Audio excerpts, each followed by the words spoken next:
कांग्रेस प्रदेश अध्यक्ष कुलदीप सिंह राठौर ने आरोप लगाते हुए कहा कि मुख्यमंत्री अपनी कुर्सी बचाने के लिए अब इन चुनावों को प्रभावित करने की पूरी कोशिश कर रहे हैं। कई जगहों पर शराब बांटी जा रही है और अधिकारियों को धमकाया जा रहा है।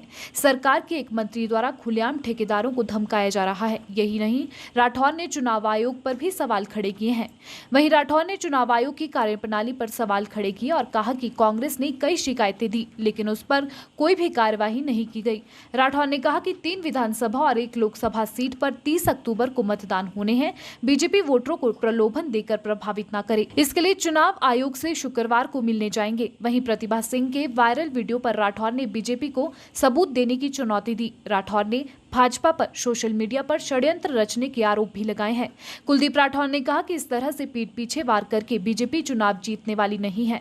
बीजेपी अपनी हार देखकर बौखला गई है और इस तरह के हथकंडे अपना रही है। देखिए, आपने देखा होगा कि जो टीम हार रही होती है उनका रवैया बदल जाता है। भारतीय जनता पार्टी हार रही है क्योंकि जिस तरह से इन्होंने इस चुनाव में शालीनता छोड़ दी। हमारी जो मंडी की प्रत्याशी हैं श्रीमती प्रतिभा सिंह, उन पे इस तरह की बातें, इस तरह की छिट्टाकशी की जो हमारे देश की संस्कृति के अनुकूल नहीं है। दूसरा, ये गाली गलौच और झगड़े पे उतर आए हैं और हालांकि हमारे कार्यकर्ताओं ने संयम बरता है और अधिकारियों की पिटाई हो रही है।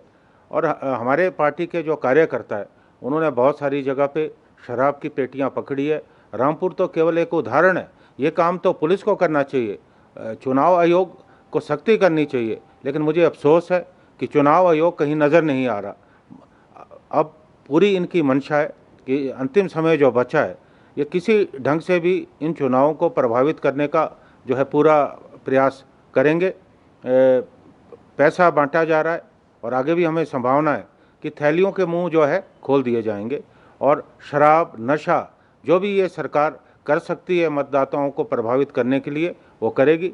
हालांकि हमारे कांग्रेस पार्टी के जो कार्यकर्ता हैं वो पूरे सजग हैं, लेकिन उसके बावजूद भी मुझे लगता है कि सरकार जो है जनादेश को बदलने के लिए पूरा प्रयास करेगी। मेरा तो चुनाव आयोग से भी यही आग्रह है। आज मैं चुनाव जो हमारे यहाँ अफसर हैं, जो प्रमुख हैं, उनसे मिलना चाहता था, लेकिन मुझे अफसोस है कि वो किन्नौर के दौरे पे हैं और अंतिम समय जब इतना महत्वपूर्ण अभी चुनाव होने जा रहा है उन्हें यहाँ रहना चाहिए था। मुझे मालूम नहीं, कहा गया वो किन्नौर गए। अब किन्नौर में जाने की तो कोई ज़रूरत नहीं थी। आज तो हमें उनसे मिलना था, उनसे हमें बात करनी थी, लेकिन अभी वो आज यहाँ नहीं है। कल यहाँ होंगे तो मैं निश्चित तौर पे उनसे जो है बात करूँगा, क्योंकि हमें संदेह है कि कई जगह पे जो है मिली भगत से जो है ये बूथ कैप्चरिंग कर सकते हैं। इस बात का भी हमें अंदेशा है, क्योंकि मुख्यमंत्री हर हालत में अपनी कुर्सी को बचाने के लिए इन चुनाव को जीतना चाहेंगे। षड्यंत्र तो इनका सामने आ रहा है, सोशल मीडिया के माध्यम से ही आ रहा है। अगर इनमें दम है ना, भारतीय जनता पार्टी के किसी नेता में दम है, इनके पास कोई सबूत है, लेके आए सामने। इस तरह से पीठ के पीछे वार करके ये चुनाव जीतने वाले नहीं हैं। हम तो कहते हैं, उन्होंने ठीक कहा, ये पार्टी ठेकेदारों की है।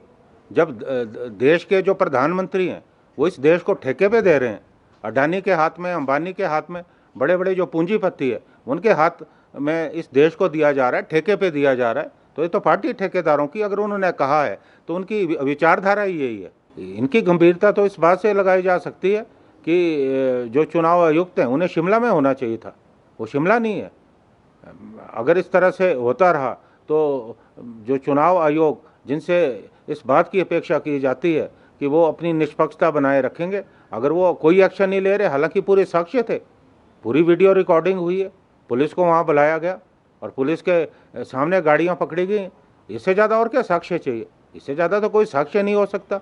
अगर उसके बावजूद भी चुनाव आयोग कोई एक्शन नहीं करता तो निश्चित तौर पे मुझे चुनाव आयोग की निष्पक्षता पे संदेह है और हम आने वाले वक्त में देखेंगे ये चलने वाला नहीं है, क्योंकि ये देश जो है हमारा लोकतंत्र है, ये देश कानून से चलता है, एक व्यवस्था से चलता है। अगर इस कानून को, व्यवस्था को तोड़ने की कोशिश होगी तो हमारे पास विकल्प खुले हैं।